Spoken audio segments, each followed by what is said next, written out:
Nagawa na raw ng paraan ng mga immigration officer para malagyan ng tao ang mga counter sa NAIA sa gitna po yan ng problema sa kanilang pasweldo. May ulat on the spot si Oscar Oida. Oscar? Yes, Connie, kanina lamang nakasabay tayo kay GM Ed Monreal nang magsagawa siya ng inspeksyon dyan sa NAIA Terminal 1, no?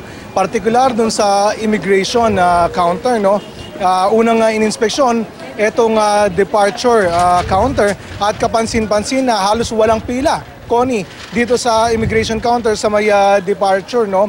Inaasahan normally dito yung may pila pero kanina halos walang pila, no? Sa kipag-usap natin sa mga immigration officers sa lugar, ayon sa kanila nagagawan daw nila ng paraan, no, na mapunan etong mga counter nang sa gano'y laging matatauhan, no? Itong bawat counter ay matatauhan nang sa gano'y matutugunan yung pangangailangan ng mga biyahero, no?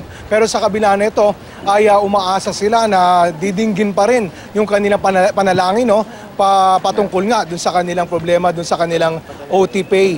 At kanina naman, bukod dun sa departure counter ng immigration, Connie, ay nagpunta rin si GM Monreal doon naman sa arrival, no? At dito, napapansin-pansin na may mas mahabang pila dito kumpara dun sa departure, no? Pero ayon kay GM Monreal, normal ito dahil nagkataon na apat na sabay na eroplano ang dumating dito sa paliparan. Kaya normally, sabihin nga na, kung may 300 bawat eroplano dyan, talagang maraming tao ang dadating. Pero pansin naman na may mga tumatao naman sa bawat counter, hindi nga lang lahat ng upuan ay natatauhan. Pero umaasa si GM Monreal na bukas, pag dumating na yung augmentation, no, na 150 immigration officer, ay patuloy nang iigi ang sitwasyon dito nga sa mga pila sa mga immigration counter sa mga paliparan. Connie? Salamat sa update na yan, Oscar Oida.